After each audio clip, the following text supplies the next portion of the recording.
22 घंटे गुजर गए, वोटों की गिनती मुकम्मल ना हो सकी। ताहाल मुकम्मल इंतखाबी नताइज सामने ना आ सके। आज़ाद उम्मीदवारों की बड़ी तादाद कामयाब। पंजाब में नून लीग के दर्जनों उम्मीदवार फातेह। सिंध में 3 ने मुखालिफिन का शिकार कर लिया। दर्जनों उम्मीदवारों का नतीजा हतमी मरहले में दाखिल।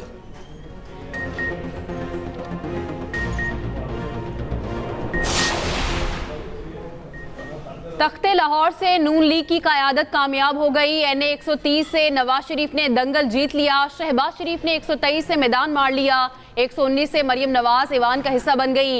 118 से हमजा शहबाज ने इलेक्शन जीत लिया। एनए 120 से अयाज सादिक कामयाब हो गए। 126 से सैफुल मुलूक खोकर फातेह बन गए। एनए 127 से शेर की धाड़ सुनाई दी। अताउल्लाह तारड़ ने बिलावल भुट्टो को शिकस्त दे दी। नून लीग के इत्तेहाद से 117 में अब्दुल अलीम खान कामयाब। लाहौर से ऑन चौधरी को भी कामयाबी मिल गई।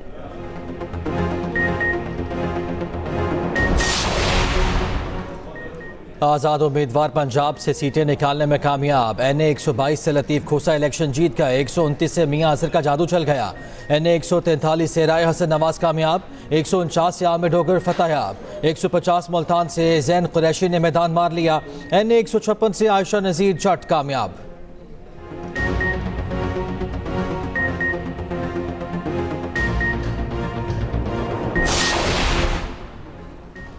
आम इंतखाबात में बड़े बड़े बुर्ज उलट गए। नून लीग के बड़े नामों को बड़े मार्जिन से हार का सामना। एनए 15 से नवाज शरीफ को नुमाया फर्क से शिकस्त। आज़ाद उम्मीदवार ने साबिक वजीर आज़म को 24,000 वोटों से पछाड़ा।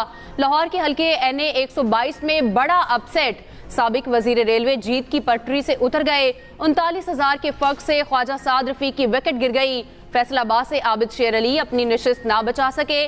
जावेद लतीफ को 38,000 वोटों से शिकस्त हुई। राना मशहूद और शेख रोहेल असकर मुकम्मल तौर पर आउट हो गए।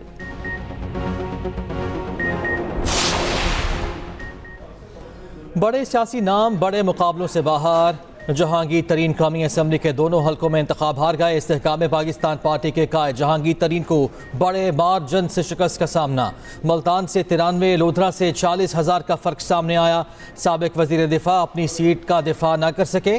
परवेज़ खटक शिकस्त से 2-4। एनए 44 से मौलाना फजलुर रहमान सीट ना निकाल सके। एनए 6 से सिराजुल हक भी हार गए। एमएल वली खान, आफ्ताब खान शेरपाओ और गौस अली शाह शिकस्त खा गए। उधर चौधरी परवेज़ इलाही और कैसरा इलाही शिकस्त से 2-4। मुल्तान से मेहरबानो कुरैशी सीट ना निकाल सकी। साबिक वजीर राजा बशारत और अयाज अमीर हारने वालों में शामिल। एनए 82 में नदीम अफजल चंद मुख्तार अहमद से हार गए। खैबर पख्तूनख्वा का मैदान आज़ाद उम्मीदवारों के नाम। एनए 10 से बैरिस्टर गोहर ने फतह हासिल कर ली। मुखालिफ उम्मीदवार को 80,000 के मार्जिन से शिकस्त दी। असद कैसर, शानदाना गुलजार अपने हलकों में फातेह ठहरे। एनए 18 से उमर अयूब 1,92,000 वोटों के साथ कामयाब। हल्का 20 से शहराम खान तरकई को कामयाबी मिल गई। एनए 44 से अली अमीन गंडापुर बड़ी कामयाब लीड से कामयाब हुए।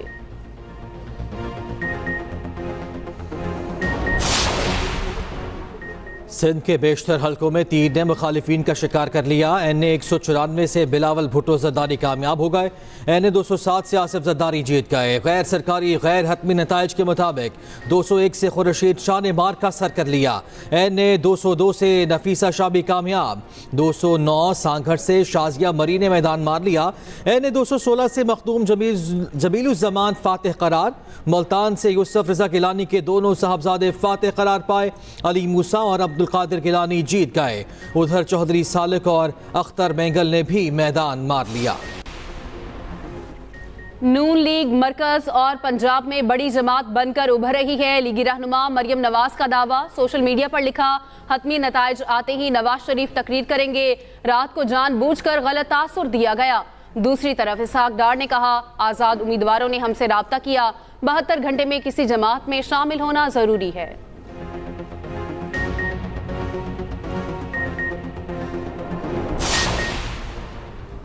कराची के अवाम ने किस हक में फैसला दिया। मुख्तलिफ हलकों से नताइज का इंतजार। MQM उम्मीदवारों को बरतरी हासिल। एनए 248 में खालिद मकबूल सिद्दीकी आगे। 247 से ख्वाजा इसारुल हक को बरतरी हासिल। एनए 242 से मुस्तफ़ा कमाल को लीड हासिल।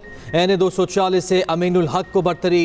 जमात इस्लामी के हाफिज नेमुर रहमान पीछे। एनए 241 से खुर्रम शेर जमान आगे। मुत्तहिदा के मरकजी रहनुमा फारूक सत्तार का दूसरा नंबर। बिस्मिल्लाहिर्रहमानिर्रहीम। अस्सलाम वालेकुम नाज़रीन। बड़ी खुसूसी ये ट्रांसमिशन खुसूसी और बड़ी इस हवाले से क्योंकि ये बड़ा इम्पॉर्टेंट टाइम है, बड़ा इम्पॉर्टेंट वक्त है, क्योंकि बहुत ज़्यादा नताइज हमारे सामने हैं, गैर हतमी गैर सरकारी नतीजा जो लम्हा ब लम्हा आपको अपडेट कर रहे हैं। चूँकि अब जो नेक्स्ट चैलेंजिंग क्या होंगे इस वक्त दरपेश, ख़ासतौर पर इलेक्शन कमीशन को, क्योंकि नताइज का सिलसिला भी कुछ ताख़ीर का शिकार है और रहा है, उस हवाले से भी। और अब तक जो नताइज हैं वो ज़ाहिर है हम आपको लम्हा ब लम्हा अपडेट कर रहे हैं। अब आगे क्या होगा, कौन बनाएगा हुकूमत, किस तरह से ये हुकूमत के जो नंबर गेम्स हैं उस पर भी ज़ाहिर है हम इस घंटे में बात करने जा रहे हैं। और ख़ास तौर पर जो इस वक्त हमारे मुल्क को मुआशी लिहाज से, सियासी लिहाज से जो चैलेंजेस दरपेश हैं उस हवाले से भी बात करेंगे। पैनल मेरे साथ मौजूद है, जावेद चौधरी साहब हैं, रहमान अजहर साहब हैं, मुजम्मिल साहब। मैं आप सबको खुशामदीद कहूँगी इस घंटे में। जावेद साहब, मैं आपसे आगाज़ करूँगी, चूँकि बहुत सारे नताइज का सिलसिला अभी है, आ रहे हैं नताइज, लेकिन गैर सरकारी गैर हतमी नताइज। जो सबसे बड़ा इंपॉर्टेंट सवाल आपके ख्याल में, ये जो नतीजे को मद्देनजर रखते हुए इसकी हैसियत में जो हुकूमत बनने जा रही है कितनी काबिल कबूल होगी? कोलिशन गवर्नमेंट बनेगी। अब सिंगल लार्जेस्ट पार्टी कोई ऐसी इवॉल्व नहीं हुई कि जो अकेली गवर्नमेंट बना सके। वो जो कल रहमान साहब भी कह रहे थे और मुजम्मिल साहब भी कह रहे थे कि अल्टीमेटली हमें कोलिशन गवर्नमेंट की तरफ ही जाना पड़ेगा। अब ये मुमकिन नहीं है कि कोई एक पार्टी सिंगल लार्जेस्ट पार्टी को डेवलप हुई है इलेक्शन में, और ये पाकिस्तान मुस्लिम लीग नून ही लीड करेगी। और अब उसके पास दो ऑप्शंस मेजर होंगे। एक ऑप्शन तो ये होगा कि क्या वो पाकिस्तान पीपल्स पार्टी को साथ शामिल करेगी। मेरा ख्याल नून लीग पाकिस्तान पीपल्स पार्टी को ऑफर करेगी, क्योंकि उसके पास सेकंड ऑप्शन कोई नहीं है जी। और अगर पाकिस्तान पीपल्स पार्टी ये फैसला कर लेती है कि हमने अपोजिशन में बैठना है, तो फिर उनको सारी छोटी पार्टीज मिला के अपने साथ और आज़ाद उम्मीदवारों को अपने साथ मिला के फिर एक गवर्नमेंट बनानी पड़ेगी। और वो जो गवर्नमेंट होगी उसकी कैबिनेट बहुत बड़ी होगी, क्योंकि जब आप आज़ाद लोगों को शामिल करते हैं तो 3-3, 4-4 आज़ाद मिल के वो एक वजारत का मुतालबा कर देते हैं। तो अगर आप फ़र्ज़ कर लें कि 80 सीटें अगर पाकिस्तान मुस्लिम लीग नून की उनकी हो गई और उनको 70 सीटें और चाहिए, तो फिर वो 35 वजारतें उनको देनी पड़ेंगी। अब 35 वजारतें अगर वो अपनी पार्टी के अलावा किसी को देते हैं तो फिर वो एक डिसबैलेंस सा हो जाएगा, फिर गवर्नमेंट चलानी मुश्किल हो जाएगी उनके लिए। तो किसी बड़ी पार्टी के साथ ये इत्तेहाद करना पड़ेगा। और मुझे यूँ महसूस होता है अभी, क्योंकि अभी जो रिजल्ट इस वक्त तक हमारे सामने है, मुझे यूँ महसूस होता है कि पाकिस्तान मुस्लिम लीग नून और पाकिस्तान पीपल्स पार्टी दोनों मिल के गवर्नमेंट्स बनाएंगे और जो छोटी पॉकेट्स हैं, छोटी पार्टीज हैं, उन सबको साथ शामिल करेंगे, लेकिन ज़्यादा वजारतें नहीं दे सकेंगे। ये नहीं कि मौलाना फजलुर रहमान साहब को 3 वजारतें दे दें। जी माज़िद मुजम्मिल, अभी ना शुएब शाहीन साहब हमारे साथ मौजूद हैं। तो बहुत अच्छा किया जी, मैं आपको खुशामदीद कहूँगी इस खुसूसी ट्रांसमिशन में। शुएब शाहीन साहब, क्या कहेंगे अब तक जो नतीजा आ रहा है, क्योंकि आपके भी बहुत सारे तहफ़्फ़ुज़ात सामने आ रहे हैं इलेक्शन कमीशन इसके प्रोसेस पे। शुएब शाहीन साहब जी, देखिए, सबसे पहली बात तो ये है कि हमारा, आपको मेरी आवाज आ रही है? जी जी बिल्कुल आवाज आ रही है। ये जरा ऑडियो लेवल बढ़ा दें ताकि तमाम सुन सकें। जी शुएब साहब।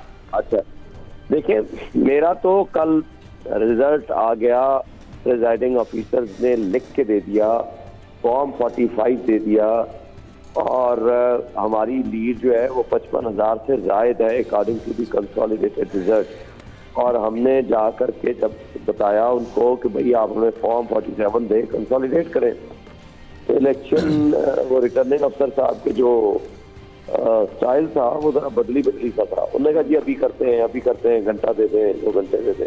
लेकिन शुएब शाहीन साहब, ये कैसे हो सकता है 45 आपके पास हो? 47 तो सिर्फ एक टोटल करना होता है नंबर का, फॉर्मेलिटी होती है। तो ये मुमकिन है कि 45 अगर उसकी टैली और आ रही है और 47 में जो है वो कोई और नंबर लिखा हुआ है, ये कैसे फिर कर रहे हैं? रहमान अजहर साहब, अब आप कोई बंदा डिकेटी करना चाहे तो उससे कोई रीजनिंग थोड़ी पूछी जाती है। वो तो मेरे पास है ना, ड्यूली साइंस सब मेरे पास नहीं। मुस्तफा नवाज खोकर मेरा अपोनेंट कैंडिडेट था ना, वो था तारिक फजल था। मुस्तफा नवाज खोकर ने सुबह उसका आप मैसेज पढ़ लें, उसकी मुझे मुबारकबाद भी आई थी। तो बात ये थी कि जो सिचुएशन है, एक शख्स को हर हाल में बेईमानी के जरिए, डकैती के जरिए आपका वोट चोरी करना ही करना है, तो फिर उसके लिए तो कोई रीजन नहीं चाहिए ना। Duly signed by the presiding officers form 45 हमारे पास मौजूद है।